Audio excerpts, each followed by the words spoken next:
বিশ্বের সবচেয়ে শক্তিশালী নৌবাহিনী যে রাষ্ট্রের, সেই যুক্তরাষ্ট্র কেন হঠাৎ করে আতঙ্কিত? কেন মধ্যপ্রাচ্যের একটি সরু জলপথ এখন ওয়াশিংটনের মাথা ব্যথার সবচেয়ে বড় কারণ হয়ে উঠেছে? আর এমন কি অস্ত্র ব্যবহার করেছে ইরান, যার সামনে অত্যাধুনিক যুদ্ধ জাহাজও সতর্ক হয়ে চলতে বাধ্য হচ্ছে?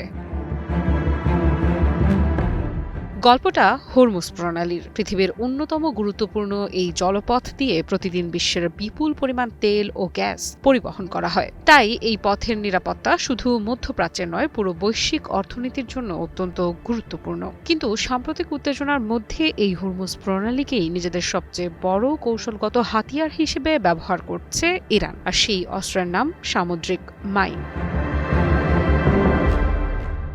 প্রথম শুনলে বিষয়টি খুব সাধারণ মনে হতে পারে, কিন্তু বাস্তবে এই ছোট্ট বিস্ফোরকই একটি যুদ্ধ জাহাজকে অচল করে দিতে পারে, একটি বাণিজ্যিক জাহাজকে ডুবিয়ে দিতে পারে, এমনকি পুরো জলপথকেও ঝুঁকির মুখে ফেলতে পারে।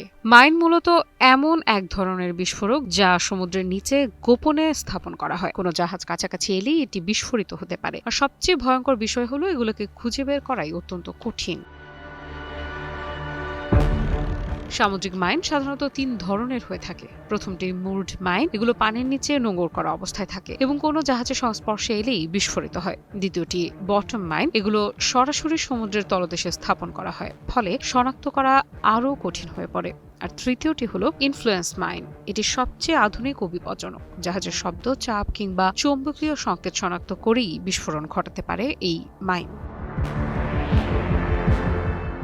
এ কারণেই হরমুজ প্রণালীতে মাইন অপসারণের কাজ যুক্তরাষ্ট্রের জন্য বড় চ্যালেঞ্জ হয়ে দাঁড়িয়েছে। বিশ্বের সবচেয়ে উন্নত মাইন সুইপার এবং নজরদারি প্রযুক্তি থাকা সত্ত্বেও প্রতিটি মাইন খুঁজে বের করা সময় সাপেক্ষ এবং ঝুঁকিপূর্ণ। পরিস্থিতির গুরুত্ব এতটাই বেড়েছে যে বিষয়টি নিয়ে সরাসরি মন্তব্য করেছেন মার্কিন প্রেসিডেন্ট ডোনাল্ড ট্রাম্প। সম্ভাব্য যুক্তরাষ্ট্র ইরান সমঝোতার জন্য যে কয়েকটি শর্ত তিনি প্রকাশ করেছেন, তার মধ্যে অন্যতম ছিল হরমুজ প্রণালীর মাইন অপসারণ।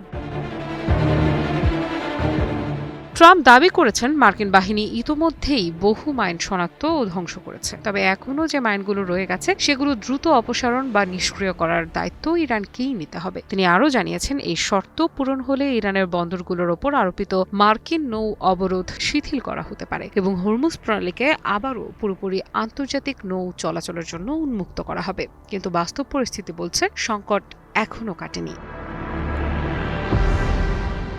যুক্তরাষ্ট্র নৌবাহিনীর সেন্ট্রাল কমান্ড ইতোমধ্যেই জরুরি সামুদ্রিক সতর্কতা জারি করেছে। এতে জাহাজ মালিক, অপারেটর এবং নাবিকদের হরমুজ প্রণালীতে চলমান বিপজ্জনক সামরিক পরিস্থিতি সম্পর্কে সতর্ক করা হয়েছে। যৌথ সামুদ্রিক তথ্য কেন্দ্রের সতর্ক বার্তায় বলা হয়েছে, আঞ্চলিক হুমকির মাত্রা এখন অত্যন্ত সংকটজনক পর্যায়ে রয়েছে। অভিযোগ করা হয়েছে, ইরান মাইন ব্যবহার করে এই কৌশলগত জলপথের উপর নিয়ন্ত্রণ প্রতিষ্ঠার চেষ্টা করছে।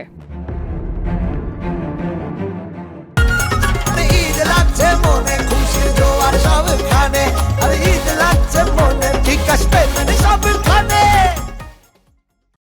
এ কারণে সব জাহাজকে বিশেষ রুট অনুসরণ করতে বলা হয়েছে। নাবিকদের সার্বক্ষণিক নৌ কর্তৃপক্ষের সঙ্গে যোগাযোগ বজায় রাখার নির্দেশ দেওয়া হয়েছে। একই সঙ্গে মার্কিন বাহিনীর যে কোনো নির্দেশ দ্রুত মেনে চলতেও বলা হয়েছে। সব মিলিয়ে প্রশ্ন একটাই, ইরানের এই সামুদ্রিক মাইন কি সত্যি পুরো যুদ্ধের মোড় ঘুরিয়ে দিয়েছে? কারণ ইতিহাস বলছে, অনেক সময় সবচেয়ে বড় যুদ্ধ জাহাজও পরাজিত হয়েছে সবচেয়ে ছোট কিন্তু সবচেয়ে ধূর্ত অস্ত্রের কাছে। আর হরমুজ প্রণালীতে সেই অস্ত্র এখন হয়ে উঠেছে সামুদ্রিক মাইন।